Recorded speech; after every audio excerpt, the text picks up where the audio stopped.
கல்வி, ஞானம், நீண்ட ஆயுள், திருமண பாக்கியம் இது எல்லாமே தரக்கூடிய அம்சம் கொண்டவர் தான் குரு பகவான்.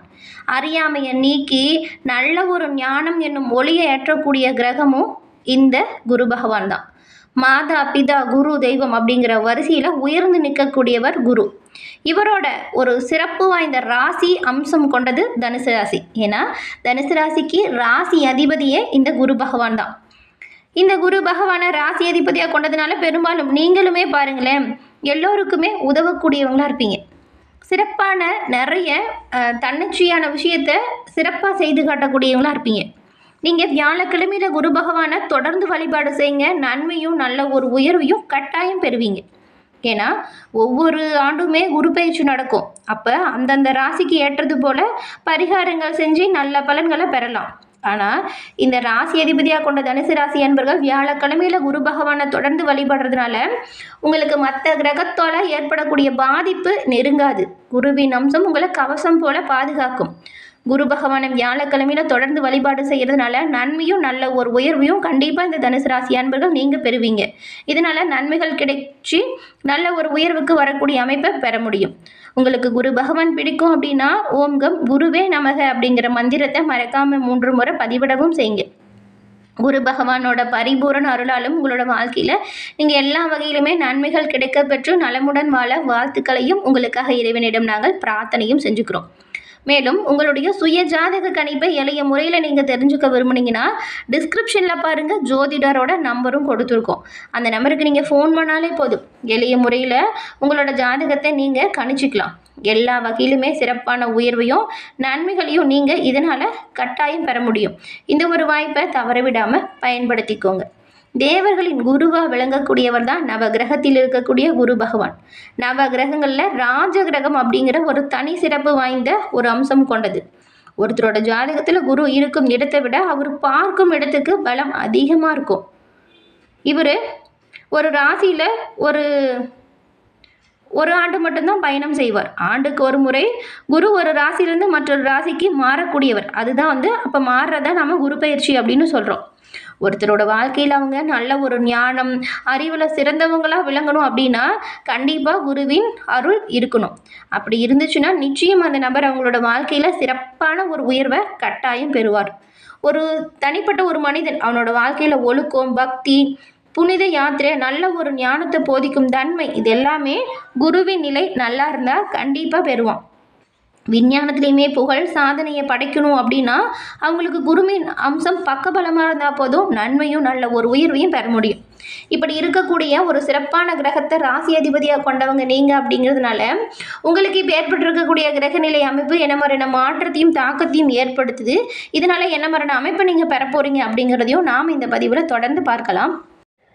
ஒரு புண்ணியம் வாய்ந்த ஒரு மாதம் இந்த மார்கழி மாதம். இந்த மார்கழி மாதத்தோட கிரக நிலைகளை ஆராய்ஞ்சு பார்க்கும் பொழுது மாத தொடக்கத்தில் உங்கள் ராசிநாதன் குரு அஷ்டமஸ்தானத்தில் உச்சம் பெற்று சஞ்சாரம் செய்கிறாரு. அது மட்டும் இல்லாமல் இந்த மாத தொடக்கத்தில் உங்களுக்கு கொஞ்சம் மனக்குழப்பம் அதிகரிக்கிற மாதிரி தான் சூழல் உருவாகும். கூட இருக்கிறவங்க தேவையில்லாமல் உங்களுக்கு கோபத்தை கொடுப்பாங்க. அவங்களோட செயல் கோபப்படுத்துகிற மாதிரி இருக்கும். பெரும்பாலும் நீங்கள் இந்த கோபத்தை குறைச்சிக்கிட்டு நிதானத்தை கடைபிடிக்க பாருங்கள். எதையுமே திட்டமிட்டு செய்வது நல்லது.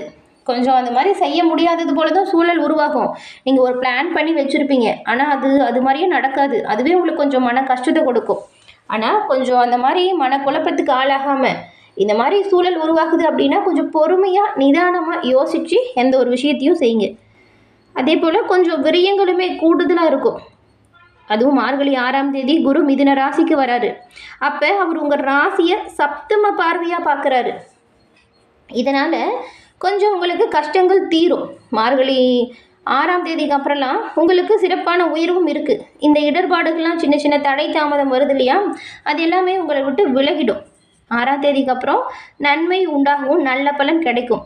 அதுவும் தொழில் ரீதியாக நீங்கள் எடுக்கிற ஒவ்வொரு புது முயற்சிகள்லையுமே வெற்றி வாய்ப்பை பெறக்கூடிய அமைப்புமே உருவாகுது. அதனால் முதல் ஒரு வாரம் ரொம்பவுமே கவனமாக எச்சரிக்கையாக தான் இருக்கணும். சில தங்கு தடை வரும், போட்டு குழப்பிக்காதீங்க. அதுக்கப்புறம் பாருங்களேன், நல்ல ஒரு உயர்வு, நீங்கள் நினைக்கிற அளவுக்கு நல்ல ஒரு முன்னேற்றம் இது எல்லாமே பெறுவீங்க. 6ஆம் தேதி மிதுன ராசியில் குரு வராரு. அவரோட பார்வை உங்கள் ராசியிலேயே பதிய போகுது. பொதுவாக குரு பகவான் இருக்கிற இடத்தை விட அவர் பார்க்கும் இடத்துக்கு பலன் அதிகம். ஏற்கனவே இதை நம்ம சொன்ன பார்த்தீங்களா? அதோட அடிப்படையில் பார்த்தா குருவின் பார்வையால் உங்களுக்கு குழப்பம் நீங்கும். 6ஆம் தேதிக்கு அப்புறம் அற்புதமான ஒரு வாய்ப்பு கிடைக்கும். குதூகலம் அதிகரிக்கும். இழப்புகளை கூட ஈடு செய்யக்கூடிய அளவுக்கு உங்களோட முயற்சி வெற்றி வாய்ப்பு தரும். இந்த காலகட்டத்தில் பாருங்கள், நீங்கள் எந்த அளவுக்கு முயற்சி செய்கிறீங்களோ அந்த அளவுக்கு நல்ல ஒரு முன்னேற்றத்தையும் நல்ல ஒரு உயர்வையும் கட்டாயமாக பெறுவீங்க. உங்களோட உழைப்பிற்கேற்ற பலன் கிடைக்கும். கிடைக்கிறது மட்டும் இல்லாமல் உதிரி வருமானமும் வரும். வருமானம் அதிகரிக்கிறதுனால உங்களோட வாழ்க்கையில் நல்ல ஒரு வாய்ப்புகள் உருவாக்குவீங்க. ஆடம்பர பொருள்லேருந்து அத்தியாவசிய பொருள் வரைக்கும் வாங்கி மகிழ்ச்சி அடைய போகிறீங்க. நீங்கள் பிளான் பண்ணி வச்சுருந்த ஒவ்வொரு விஷயமே இனி வரக்கூடிய காலகட்டத்தில் சரியாக நடக்கும். கடந்த காலத்தில் நிறைய இன்னல்களையும் நிறைய சோதனைகளையும் நிறைய கஷ்டத்தையும் தாங்கிட்டு வந்திருப்பீங்க இந்த தனுசு ராசி அன்பர்கள். நீங்கள் உங்களுக்கு இந்த வருடம் முடிவதற்குள்ளேயே சில அமைப்புகள் பாருங்கள் சில யோகத்தை கொடுக்குது. இந்த யோகத்தால் நீங்கள் நன்மைகளையும் நல்ல ஒரு உயர்வையும் கட்டாயமாக பெறுவீங்க. இறைவனோட பரிபூர்ண அருளுமே உங்களுக்கு உண்டாகக்கூடிய அமைப்பு இந்த மார்கழி மாதம் உண்டாகியிருக்கு. பெரும்பாலும் இந்த மாதம் நீங்கள் நிறைய புனித பயணம் செய்ய பாருங்கள். ஆன்மீக பணிகளில் ஈடுபடுங்க. இது நன்மையும் நல்ல ஒரு மனதுக்கு ஆறுதலையும் கொடுக்கும். புதிய முயற்சிகள் நல்லதாகவே நடக்கும். கடந்த காலத்தில் ஏற்பட்ட இழப்புகளை எல்லாமே ஈடு செய்யக்கூடிய அளவுக்கு வருமானம் உருவாகும். சொல்லப்போனால் எடுக்கிற முயற்சி எல்லாமே வெற்றி வாய்ப்பை தரும். எந்த அளவுக்கு உழைக்கிறீங்களோ அந்த அளவுக்கு பலன்கள் கிடைக்கும். கடமைகளை செய்யுங்க. கடமைகளை செவ்வனை செய்து முடித்தா அதற்கேற்ற பாராட்டுகளையுமே நீங்கள் பெறுவீங்க. குரு பகவானோட பார்வை சகோதர ஸ்தானத்துலேயும் லாபஸ்தானத்துலேயும் இப்போ பதியுது. இந்த பார்வை பதியும் இடம் உடன்பிறப்புகளின் திருமண வாய்ப்பை கைகூடும் யோகத்தை கொடுக்குது. உங்களை சகோதரன் சகோதரி கூட ரொம்ப நாளாக திருமண வாய்ப்பு தள்ளி போயிட்டுருக்கோம். ஆனால் உங்களோட அமைப்பில் பார்த்தா இப்போ உங்களுக்கு திருமண வாய்ப்பு கைகூடும். வரக்கூடிய வரன் நல்லதாக கிடைக்கும். கூட பிறந்தவங்ககிட்ட இருந்த பகை மாறி பாசம் அதிகரிக்கும். பூர்வீக சொத்துக்களில் கூட நீங்கள் கரெக்டான வீதத்தில் பாகம் செஞ்சு உங்களுக்கான பங்கு பெறுவீங்க. இதில் நிறைய பிரச்சனைகளையுமே கடந்த காலத்தில் சந்திச்சிருப்பீங்க. சொத்து விஷயத்தில் அந்த சொத்து பிரச்சனைகள் பெரும்பாலும் உங்களை விட்டு நீங்குது. பாகம் பிரித்து கொள்வதில் எந்த ஒரு பிரச்சனையும் வராது. தொழில் வளர்ச்சி திருப்தி தரும் வகையில் அமையும்.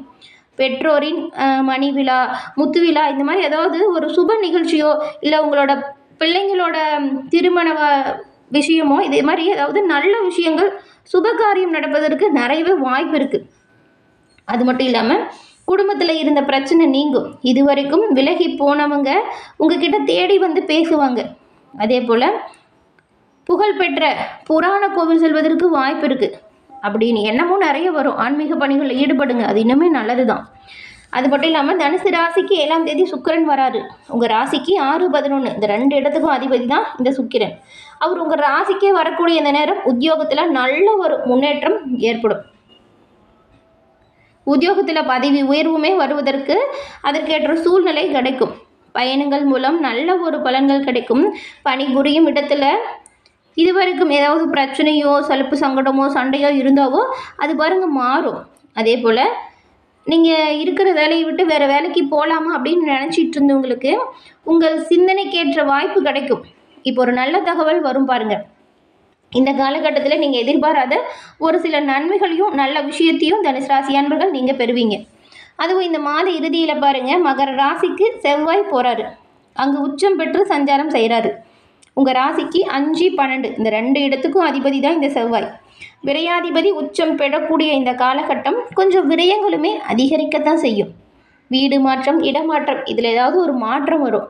புதிய சொத்துக்கள் வாங்க நினைக்கிறவங்க வில்லங்கெல்லாம் இருக்கா அப்படின்னு சரி பார்த்து வாங்குங்க. சகோதர அனுசரிப்பு கொஞ்சம் குறையும் மாத கடைசியில். கூட பிறந்தவங்களோட ஒத்துழைப்பு திருப்தியை கொடுக்காது. மாத தொடக்கம் அவங்களால நன்மை கிடைக்கும். மாத இறுதி அவங்களாலேயே சில பிரச்சனை வரும். கவனமாக இருந்துக்கோங்க. இந்த காலகட்டம் சேமிப்பு கரைவதற்கான வாய்ப்பு இருக்கும். பெரும்பாலும் நீங்கள் சுப காரிய செலவுகளை செய்யுங்க. பொது வாழ்க்கையில் உள்ளவங்களுக்கு நீங்கள் எடுத்து செய்கிற ஒவ்வொரு விஷயத்துலையுமே வெற்றி வாய்ப்பை பெறுவீங்க. எந்த அளவுக்கு முயற்சி செய்கிறீங்களோ அந்த அளவுக்கு முன்னேற்றத்தை கட்டாயம் பெறுவீங்க. வியாபாரம் மற்றும் தொழிலில் ஈடுபட்ட உங்களுக்கு அதற்கான உதவிகள் தக்க சமயத்தில் இப்போ கிடைக்கும். உத்தியோகஸ்தர்களுக்கு உயர் பதவி உண்டாகும். கலைஞர்களுக்கு கௌரவம் அந்தஸ்து உயரும். மாணவர்களுக்கு கல்விகளை நல்ல ஒரு மேன்மையை பெற்று நன்மையை பெறுவீங்க. பெண்களுக்குமே வரவை காட்டிலும் செலவு கொஞ்சம் அதிகமாக தான் இருக்கும். கொஞ்சம் நீங்கள் செலவு செய்யும்போது அத்தியாவசியத்துக்கு முக்கியத்துவம் தாங்க. ஆடம்பர செலவுகளை தவிர்க்க பாருங்கள். இந்த மாதம் உங்களுக்கு மாத தொடக்கம் ரொம்பவுமே நல்லதாக இருக்குது. மாத இறுதியில் மட்டும் கொஞ்சம் கவனமாக செயல்பட்டால் எந்த ஒரு பின்னடைவும் வராமல் நீங்கள் உங்களை பாதுகாக்கலாம். கவனமாக முன்னெச்சரிக்கையாக இருங்க. கோபத்தை தவிர்க்க பாருங்கள். நிதானமாக செயல்படுங்க. திருமணத்திற்காக காத்திருக்கிறவங்களுக்கு வரன்கள் வாசல் தேடி வரும். எல்லாம் சரியாக இருக்கா அப்படின்னு பார்த்து பண்ணுங்கள். மற்றபடி எல்லாமே நல்ல அமைப்பாக இருக்குது. நன்றி நேயர்களே.